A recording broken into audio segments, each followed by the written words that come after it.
അങ്ങനെ വിരിഞ്ഞിറങ്ങി ഏതാണ്ട് 24 മണിക്കൂറിന് ശേഷം നമ്മുടെ ചപ്പിലക്കോഴിയുടെ കുഞ്ഞുങ്ങളെ ഇൻക്യുബേറ്ററിൽ നിന്നും മാറ്റാൻ പോവാം. ഇതിന്റെ കൂടെ വിരിഞ്ഞ നാടൻ കോഴിയുടെയും ബ്രഹ്മക്കോഴിയുടെയും കുഞ്ഞുങ്ങളെ എടുത്തു മാറ്റുന്ന രംഗമാണ് നിങ്ങളിപ്പോ കാണുന്നത്. അവസാനമായി നമ്മുടെ ഇത്തിരി കുഞ്ഞന്മാരായ ചപ്പിലക്കോഴിയുടെ കുഞ്ഞുങ്ങളെയും മാറ്റിയിട്ടുണ്ട്. കൂടെയുള്ള നാടന്റെയും ബ്രഹ്മയുടെയും കുഞ്ഞുങ്ങളെല്ലാം കൂടെ 23 പീസ് ഉണ്ട്. ഇവരെ എല്ലാം കൂടെ നമ്മൾ ഇന്ന് താൽക്കാലികമായി മറ്റൊരു സ്ഥലത്തേക്ക് മാറ്റാൻ പോവാണ്. 3 ദിവസം മുമ്പ് വിരിഞ്ഞിറങ്ങിയ ബ്രഹ്മക്കോഴി കുഞ്ഞുങ്ങളുടെ ബാച്ചിന്റെ കൂടെ തന്നെയാണ് തൽക്കാലം നമ്മൾ ഇവരെ ഇടാൻ പോകുന്നത്. അതാവുമ്പോ നമ്മുടെ ചപ്പിലക്കോഴിയുടെ കുഞ്ഞുങ്ങൾക്ക് ഒരുപാട് കൂട്ടുകാരെ കിട്ടുമല്ലോ. പിന്നെ ഇതിലുള്ള കുറേയധികം കോഴിക്കുഞ്ഞുങ്ങളെ നമ്മൾ പലർക്കുമായി കൊടുത്തതാണ്. ഏതാണ്ട് ഒരു 10 ദിവസമാകുമ്പോഴേക്കും ഇതിലുള്ള ഭൂരിഭാഗം കോഴിക്കുഞ്ഞുങ്ങളെയും അവര് വന്ന് കൊണ്ടുപോകും. എന്തായാലും ഇതിലെ ചപ്പിലക്കോഴിയുടെ കുഞ്ഞുങ്ങൾ നമ്മളെ കൂടെ തന്നെ ഉണ്ടാവും. വീഡിയോ ഇഷ്ടപ്പെട്ട സപ്പോർട്ട് ചെയ്യാൻ മറക്കല്ലേ. ഇന്ന് നമ്മൾ എത്തിയിട്ടുള്ളത് കോട്ടക്കൽ കുറുകത്താണിയിലുള്ള അബ്ദുൽ മജീദിന്റെ വീട്ടിലായിട്ടാണ്. ഇവിടെ വന്നു കഴിഞ്ഞിട്ടുണ്ടെങ്കിൽ നമുക്ക് ഇൻക്യുബേറ്റർ കാണാൻ പറ്റും. 6 തരത്തിലുള്ള ഇൻക്യുബേറ്ററുകൾ കാര്യങ്ങളാണ് ഇവിടെ ഉള്ളത്. ഇതാണ് 60 കോഴിമുട്ട വെക്കുന്ന മാനുവൽ ഇൻക്യുബേറ്റർ. ഇത് താറാവാണെങ്കിൽ എത്ര വരെ പോകും? താറാവ് ഒന്നിന് ഏകദേശം 50 മുട്ട വെക്കാൻ. ഇത് എൻ്റെ ഓട്ടോമാറ്റിക് ഇൻക്യുബേറ്റർ ആണ്. ഏകദേശം 35 കോഴിമുട്ട വരെ വെക്കാൻ പറ്റും. ഇത് റേറ്റ് വരുന്നത് ഏകദേശം 1600 രൂപ റേറ്റ് വരുന്നത്. ഇത് വരുന്നത് 60 മുട്ടന്റെ വരുന്നുണ്ട് അല്ലേ? ഇത് 3000 റേറ്റ് വരും. ഇതാണ് 3ാമത്തെ മോഡൽ അല്ലേ? അതെ അതെ. ഇതെങ്ങനെ സെമി ഓട്ടോമാറ്റിക് വെച്ച് കഴിഞ്ഞാൽ റെഡി? സെമി ഓട്ടോമാറ്റിക് തന്നെ ജസ്റ്റ് നമ്മൾ കമ്പി വലിച്ചു കൊടുത്തിട്ടുണ്ട് ഓട്ടോമാറ്റിക്.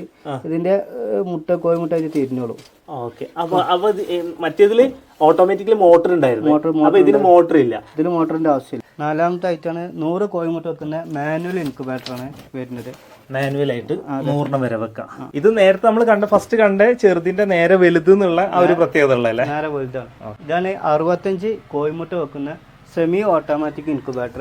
ഇതാണ് 60 കോഴിമുട്ട വെക്കുന്ന ഓട്ടോമാറ്റിക് ഇൻക്യുബേറ്റർ അല്ലേ? ഇതിന്റെ പ്രൈസ് റേഞ്ച് എങ്ങനെ വരുന്നത്? ഇതിന് റേറ്റ് വരുന്നത് 3600 ആണ്. 1 വർഷം ഗ്യാരണ്ടി ഉണ്ടാവും. സെമി ഓട്ടോമാറ്റിക് റേറ്റ് വരുന്നത് 2300. പിന്നെ മാനുവൽ ഇൻക്യുബേറ്റർ 100 വെക്കുന്നത് 2000. ഓട്ടോമാറ്റിക് ഉണ്ട് 35 കോഴിമുട്ട വെക്കേണ്ടത് 3000 റേറ്റ് വരുന്നത്. പിന്നെ സെമി ഓട്ടോമാറ്റിക് ഉണ്ട് 40 കോഴിമുട്ട വെക്കുന്നത്. അത് റേറ്റ് വരുന്നത് 1800.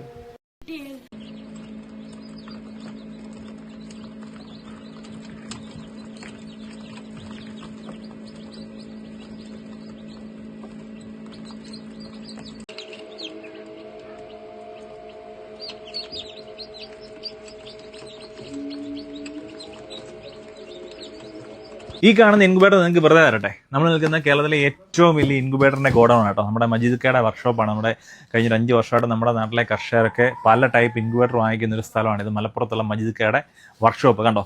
പല ടൈപ്പിലുള്ള പല കളറിലുള്ള പല സൈസിലുള്ള ഇൻക്യുബേറ്ററാണ് ഇവിടെ നിങ്ങൾക്ക് വേണ്ടി നിരത്തി വെച്ചിരിക്കുന്നത്. ഇത് നമ്മുടെ നാട്ടിലുള്ള കർഷകർക്ക്, അതായത് നമ്മുടെ തിരുവനന്തപുരം മുതൽ കാസർഗോഡ് വരെയുള്ള പല കർഷകർ അവരുടെ ഒരു ഉപജീവന മാർഗത്തിന് വേണ്ടി വാങ്ങിക്കാൻ വേണ്ടി വെച്ചിരിക്കുന്നതാണ്, ഓർഡർ ചെയ്തിരിക്കുന്നതാണ്. ഇത് നാളെയും മറ്റന്നാളും ഒക്കെ ഇങ്ങനെ ഡെലിവറി ആവാൻ വേണ്ടി പോകുന്നതാണ്. അപ്പോൾ നിങ്ങൾക്ക് നമ്മുടെ കോഴിമുട്ടയിൽ നിന്ന് അല്ലെങ്കിൽ കോഴിയിൽ നിന്നൊക്കെ ഒരു എക്സ്ട്രാ ഒരു വരുമാനം വേണമെന്നുണ്ടെങ്കിൽ ഈ ഒരു ഇൻക്യുബേറ്റർ വാങ്ങിക്കാവുന്നതാണ്. മുട്ട വിരിവിച്ച് നമുക്ക് കോഴിക്കുഞ്ഞുങ്ങളെ കൊടുത്ത് നല്ലൊരു ആദായം നേടാവുന്നതാണ്. അപ്പോൾ നിങ്ങൾക്ക് വീഡിയോ കാണുന്നവർക്ക് നമുക്ക് ഈ ഒരു ഇൻക്യുബേറ്റർ നമ്മൾ വെറുതെ തരാൻ വേണ്ടി പോകും. അപ്പോൾ നിങ്ങൾ ചെയ്യേണ്ടത് വെച്ചാൽ ഈ വീഡിയോ മാക്സിമം ഷെയർ ചെയ്യുക, നിങ്ങളുടെ സുഹൃത്തുക്കളെ മെൻഷൻ ചെയ്യുക. അതിൽ നിന്ന് തിരഞ്ഞെടുക്കുന്ന ഒരാൾക്ക് നമുക്ക് ഈ ഒരു ഇൻക്യുബേറ്റർ നിങ്ങൾക്ക് കൊറിയർ ആയിട്ട് നിങ്ങളുടെ അടുത്ത് എത്തിക്കുന്നത്. മജീദ് എന്തോ മുട്ട കൊണ്ട് എന്തോ പരിപാടി? നമ്മളിപ്പോ ഓട്ടോമാറ്റിക് ഇൻക്യുബേറ്ററിൽ കോഴിമുട്ട വെക്കാണ്. ഓക്കെ. അപ്പൊ നമ്മൾ ശ്രദ്ധിക്കേണ്ട കാര്യം എന്താ വെച്ചിട്ടുണ്ടെങ്കിൽ നമ്മൾ ഇൻക്യുബേറ്ററിന്റെ താഴെ ന്യൂസ് പേപ്പർ വിരിക്കണം. കാരണം കോഴിക്കുഞ്ഞുങ്ങൾ വിരിഞ്ഞിട്ടുണ്ടെങ്കിൽ അതിന്റെ വേസ്റ്റ് ഇൻക്യുബേറ്ററിനുള്ളിൽ ആവാതിരിക്കാൻ വേണ്ടിയിട്ടാണ് നമ്മൾ എന്ത് ചെയ്യുക ന്യൂസ് പേപ്പർ വിരിക്കുന്നത്. എന്നിട്ട് അതിന്റെ മുകളിൽ നമ്മൾ ഇൻക്യുബേറ്ററിൽ കോഴിമുട്ട നമ്മൾ മാർക്ക് ചെയ്യുമ്പോൾ ശ്രദ്ധിക്കുന്നത് വെച്ചിട്ടുണ്ടെങ്കിൽ കടലാസ് പെൻസിലുകൊണ്ട് മാർക്ക് ചെയ്യുന്ന ഏറ്റവും നല്ലത്.